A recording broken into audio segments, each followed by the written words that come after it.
Hello and good morning. So, this is the second topic which we are going to deal in the paper on floriculture. It is history of gardening. Now, gardening, जो है, it has been a part of our civilization for a very long time. ठीक है? But why we are studying it here? Because we have to know the important gardens, the important plants of the country which we have been cultivating or gardening for a long time. ठीक है, तो history of gardening शुरू करते हैं। बहुत पुरानी history है India में, शायद प्री हिस्टोरिक टाइम से गार्डनिंग हो रही है और इसको स्टडी करने से हमें important gardens, important plants of the country के बारे में पता चलेगा। एज नॉर्मल जैसे हम बाकी वीडियोस के साथ करते हैं, important points will be marked in red ताकि आप उनको नोट डाउन कर सकें। ठीक है, so let's start with this video on history of gardening. Okay, जैसे हमने बात की थी कि बहुत पहले से हमारे यहाँ गार्डनिंग होती है, तो हड़प्पन सिविलाइजेशन, हड़प्पा, मोहनजोदड़ो कुछ शहर हैं पुराने जो हमें पाकिस्तान और इंडिया का जो पंजाब हरियाणा का रीजन है उसमें मिले हैं। और ऐसा मानते हैं जो लोग इसको स्टडी करते हैं, वो ऐसा मानते हैं कि ये शहर 2500 बीसी के आसपास बसे थे। Now 2500 BC means 2500 years before the birth of Christ. ठीक है, तो हम लोग प्रेजेंटली 2020 एडी में है, मतलब क्राइस्ट के बर्थ के 2020 ईयर्स बाद हैं। तो 2020 को आप ऐड कर लें 2500 में। इतने साल पहले इंडिया में फॉरेस्ट या प्लांट्स या ट्रीज को हम कल्टीवेट करते थे। ठीक है, जो हमें वहाँ से पॉट्स मिले हैं, पॉट्स इन द सेंस वहाँ पे जो जिसमें फूल रखते थे या जिसमें पानी रखते थे, उस तरह के जो मटके मिले हैं, उनके ऊपर हमें कुछ प्लांट्स बने हुए मिले हैं जिनमें पीपल, फाइकस रिलिजियोसा और फाइकस बेंगालेंसिस बड़ का पेड़ ज़्यादा मात्रा में देखे गए हैं। तो ऐसा मान सकते हैं कि ये उस टाइम के कुछ इम्पोर्टेंट प्लांट्स थे। तो हड़प्पन सिविलाइजेशन के बाद आर्यंस आए। आर्य जो थे वो रशिया या अफगानिस्तान बाहर से, मतलब इंडिया के बाहर से आए थे और काफ़ी उनको शौक था पढ़ने लिखने का। उन्होंने 4 वेद लिखे, साथ में पुराण लिखे, जिसमें से Rigveda is suppose to be the oldest book in the world. Atharvaveda जो है वो प्लांट्स, मेडिसिनल प्लांट्स से रिलेटेड है, तो उन्हें प्लांट्स का अच्छा खासा नॉलेज था। और ऋग्वेद में, यजुर्वेद में, सामवेद में, सब में ट्रीज और प्लांट्स को रिगार्ड दी है, रिस्पेक्ट दी है। इसी तरह हम रामायण देखें, वाल्मीकि ने जो लिखी है उसमें उन्होंने अयोध्या शहर को डिस्क्राइब किया है, जिसमें बड़े बड़े घर थे, टेम्पल्स थे और गार्डन्स भी थे। तो मतलब रामायण जिस टाइम में लिखी गई है उस टाइम में प्रॉपर गार्डन्स इंडिया में लगाए जाते थे। और इन गार्डन्स में उन्होंने लिखा है कि लोटस के प्लांट्स लगाए जाते थे, पेड़ लगाए जाते थे, जिसमें से सराका इंडिका, जिसको हम नॉर्मल लैंग्वेज में अशोक कहते हैं, अशोक ट्री को काफ़ी इम्पोर्टेंस दी जाती थी उस टाइम पे। आपको याद होगा रामायण में सीता को रावण ने जब बंदी बना के रखा, तो इट वाज इन अशोक वन या अशोक वाटिका। सो वाटिका means garden and Ashok is the name of the tree. तो इससे हमें पता लगता है कि उस टाइम पे गार्डन्स काफ़ी वेल एस्टैब्लिश्ड थे और Ashok was an important tree in that time. Okay, like Mahabharata, like Ramayana, Mahabharata was another epic written in the prehistoric time. तो महाभारत में भी यू विल फाइंड काफ़ी मेंशन है गार्डन्स का, प्लांट्स का। जो कदम का पेड़ है उसको उस टाइम पे कृष्ण के साथ जोड़ा जाता था, कृष्ण जी का फेवरेट पेड़ माना जाता था और वो काफ़ी जगह उसको पूजा भी की है उसकी और उसको इम्पोर्टेंट भी बताया।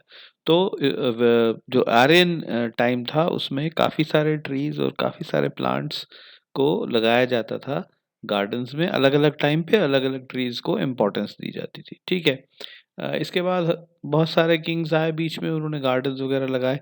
अब हम एग्ज़ाम्पल अगर लें बुद्ध का, गौतम बुद्ध का, तो उनकी तो पूरी लाइफ़ की जो मेजर घटनाएँ हुई हैं, वो ट्रीज़ और गार्डन से रिलेटेड हैं।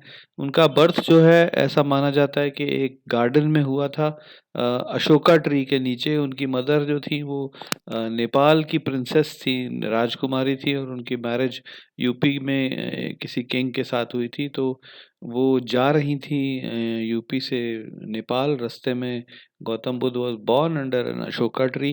फिर उनको जो ज्ञान मिला था वो पीपल के पेड़ के नीचे मिला, और जो वो अपने प्रवचन करते थे, लोगों को बताते थे, वो बड़ के पेड़ या आम के पेड़ों के नीचे बैठ के करते थे। उनकी डेथ जो है वो भी एक ट्री के नीचे हुई थी।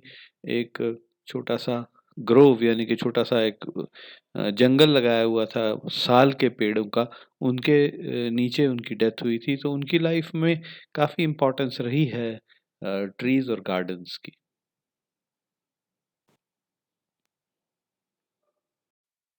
गौतम बुद्ध के टाइम के आसपास सम्राट अशोक हुए, जो उनसे बहुत इम्प्रेस हुए और बुद्धिज़्म में कन्वर्ट हो गए। वो इतने ज़्यादा इम्प्रेस हो गए कि उन्होंने अपने बच्चों को राजा बनाने की बजाय बुद्ध धर्म का प्रचार करने के लिए लगा दिया, इन विच इन्होंने अपने बेटे को फाइकस रिलिजियोसा, जिसको बुद्ध धर्म में बोधि ट्री कहते हैं, वो उसका एक छोटा-सा पौधा दिया और उनको बोला कि आप श्रीलंका में जाके ये धर्म फैलाओ। वो उन्होंने, उनके बेटे ने वहाँ जाके अनंतपुरा में अनुराधनपुरा में लगाया, और अभी भी आप देखें तो श्रीलंका में काफ़ी पॉपुलेशन परसेंटेज जो है वो बुद्धिस्ट की है। तो ये जो बुद्धिज़्म वहाँ गया, वो सम्राट अशोक के बेटे ने वहाँ पे पहुँचाया था, ठीक है? तो कितनी इम्पोर्टेंस दी ट्री को या प्लांट को, आप यहीं से देख सकते हैं कि उन्होंने अपने बेटे के साथ एक पीपल का पेड़ भेजा, ठीक है? उसके कुछ सालों बाद चंद्रगुप्त सेकंड हुए, जिनके टाइम पे कालिदास बहुत फ़ेमस एक राइटर हुए हैं संस्कृत के। उन्होंने बहुत सारे पेड़ों का वर्णन किया है, बहुत सारे गार्डन्स डिस्क्राइब किए हैं अपनी नॉवेल्स में और अपने प्लेज़ में, जिनमें से कुछ अशोका, कदंब, अर्जुन, है ना? सो इस तरह के ट्रीज़ हैं जो उन्होंने अपने प्लेज़ में बताए हैं कि गार्डन्स में लगाए जाते थे। तो इस तरह से उस टाइम पे गार्डन्स काफ़ी वेल डेवलप्ड थे, जिस टाइम पे कालिदास ने ये अपने प्लेज़ और पोएट्री लिखी।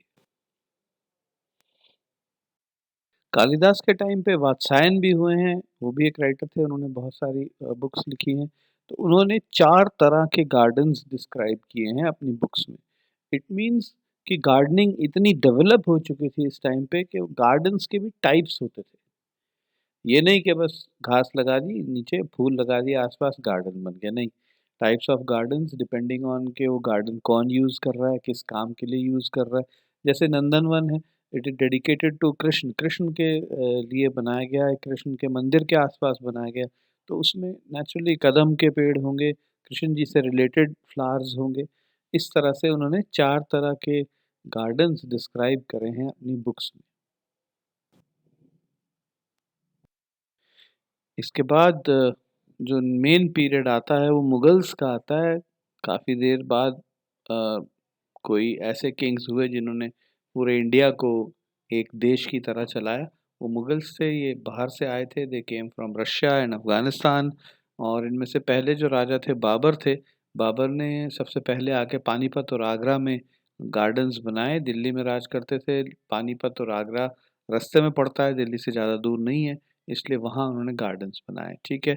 इसी तरह से जो अकबर थे, अकबर ने बहुत गार्डन्स बनाए हैं। उन सबसे पहले राजा थे जो कश्मीर पहुँचे और वहाँ उन्होंने गा कश्मीर में भी गार्डन्स एस्टेब्लिश किए। फिर उनके आगे जो उनके बच्चे या जो भी उनके नेक्स्ट आए, वो बनाते गए गार्डन्स, बड़े-बड़े राजा बने, उन्होंने गार्डन्स भी बनाए। जहाँगीर ने काफ़ी सारे गार्डन्स बनाए हैं कश्मीर में। तो इस तरह से मुगल्स का बहुत कंट्रीब्यूशन रहा है इंडिया में गार्डन्स बनाने को और उनको मेंटेन करने में। ब्यूटीफुल बिल्डिंग्स बनाने में और गार्डन्स बनाने में शायद मुगल्स में सबसे फेमस जो हैं शाहजहां रहे हैं। उन्होंने दिल्ली का लाल किला बनवाया, जिसमें उन्होंने बहुत सुंदर गार्डन बनवाए। फिर उन्होंने लाहौर में शालीमार गार्डन बनाया, जो शायद उनके बनाया हुआ सबसे बढ़िया गार्डन था। ताजमहल का तो आपको पता ही है, ताजमहल के आगे बहुत सुंदर गार्डन्स हैं दोनों तरफ पे। तो इस तरह से शाहजहां ने काफ़ी गार्डन्स बनवाए। शाहजहां के पहले शेरशाह सूरी हुए हैं, जो अ, इसलिए याद रखे जाते हैं कि उन्होंने जीटी रोड बनाई थी, ग्रैंड ट्रंक रोड बनाई थी, जो आगरा से लाहौर तक जाती थी, और उस रोड के दोनों तरफ उन्होंने ट्रीज़ बनाए हैं, जो हम आजकल जिसको लैंडस्केपिंग कहते हैं। उन्होंने ट्रीज़ लगवाए दोनों तरफ, छायादार और फ्रूट वाले ट्रीज़ लगाए, ताकि जो लोग ट्रैवल करते हैं वो छाया में ट्रैवल करें और उनको जगह-जगह पे फ्रूट्स मिल सकें। और फिर एक और मुस्लिम किंग हुए वाजिद अली शाह, जो यूपी वेस्ट बंगाल पे जिन्होंने राज किया था। उन्होंने सिकंदर बाग नामक एक गार्डन बनाया था, जिस जो लखनऊ में है, और जहाँ पे आजकल नेशनल बोटैनिकल रिसर्च इंस्टीट्यूट, यानी प्लांट से रिलेटेड रिसर्च नेशनल लेवल पे जो होती है, वो उस गार्डन में उसके हेडक्वार्टर्स। ओके, क्योंकि एग्ज़ाम्स में आपको ज़्यादातर ये जो गार्डन्स हैं, जो हिस्ट्री है, उसमें से ये पूछा जाता है कि कौन से राजा ने कौन-सा गार्डन बनाया था, सबसे पहले कौन-सा गार्डन बना था, मुगल्स ने कौन-सा बनाया था, या फिर आपसे ट्रीज़ और प्लांट्स के बारे में पूछा जाता है, कृष्ण जी के साथ कौन-सा ट्री एसोसिएटेड है, गौतम बुद्ध के साथ कौन-सा पेड़ हम जोड़ सकते हैं। तो हमने एक छोटा-सा यहाँ पे टेबल कंस्ट्रक्ट कर लिया, जिसमें हमने इम्पोर्टेंट मुगल एम्परर्स और मुगल राजा जो मेन हुए हैं, उनका नाम एक तरफ कर दिया, और दूसरी तरफ हमने उनके टाइम पे बने हुए मेन गार्डन्स कर दिए। तो ये आपको याद रखना आसान रहेगा। इसमें लास्ट कॉलम जो है that is for Pinjore garden. वो हमने इसलिए किया है कि हमारे इलाके में, हमारे एरिया के आसपास जो सबसे पास क्लोजेस्ट गार्डन है जो मुगल्स ने बनाया है, that is in Pinjore, and it was made by local Nawab called Fadai Khan. Okay, तो ये आप याद रखेंगे। शाहजहां, जहांगीर, अकबर, ये तो मेन राजे हुए हैं मुगल्स के। इन्होंने क्या-क्या गार्डन्स बनाए वो आपके सामने है। ये टेबल ज़रूर नोट कर लीजिएगा, आपको एग्जामिनेशन में काफ़ी काम आएगा। मुगल्स के बाद देन ब्रिटिश पीरियड आया। ब्रिटिश पीरियड के टाइम पे western education, western science develop हो चुकी थी, इंडिया में भी पहुंची। तो ब्रिटिशर्स ने गार्डन्स कम बनाए हैं, ब्रिटिशर्स ने बोटैनिकल गार्डन्स बनाए। नॉर्मल गार्डन में क्या होता है, सुंदर फूल होते हैं, अच्छे-अच्छे पेड़ लगाए जाते हैं, जो शायद छायादार होते हैं, और उनके नीचे लोग बैठ सकते हैं, एन्जॉय कर सकते हैं सीनरी। लेकिन बोटैनिकल गार्डन्स में जो उस इलाके में इम्पोर्टेंट प्लांट्स मिलते हैं, उन सब प्लांट्स को जगह-जगह से इकट्ठे करके एक जगह पे लगाया जाता है। Okay, it is beautiful also, and scientifically अगर किसी ने स्टडी करना है, तो वो स्टडी कर सकता है। तो ब्रिटिशर्स ने काफ़ी सारे बोटैनिकल गार्डन्स इंडिया में एस्टैब्लिश किए हैं, जिनमें से ये कुछ एक लिस्ट है, और इनमें भी सबसे इम्पोर्टेंट जो है वो तो रॉयल सोसाइटी गार्डन कलकत्ता और नेशनल बोटैनिकल गार्डन लखनऊ है। ठीक है? तो इसमें रिसर्च भी होती है और ब्यूटी भी का भी, एस्थेटिक का भी काम देता है। ठीक है? So these are some important historical gardens. History of gardening जो है, कहाँ हड़प्पा से शुरू हुआ है और अभी तक चल रहा है इम्प्रूवमेंट। ब्रिटिशर्स के बाद जो इंडिपेंडेंट इंडिया की गवर्नमेंट्स आई, उन्होंने भी गार्डन्स को मेंटेन किया है, नए बनाए हैं। ठीक है? So this is about this topic, gardening की हिस्ट्री। इम्पोर्टेंट पॉइंट्स नोट कर लीजिएगा। Thank you.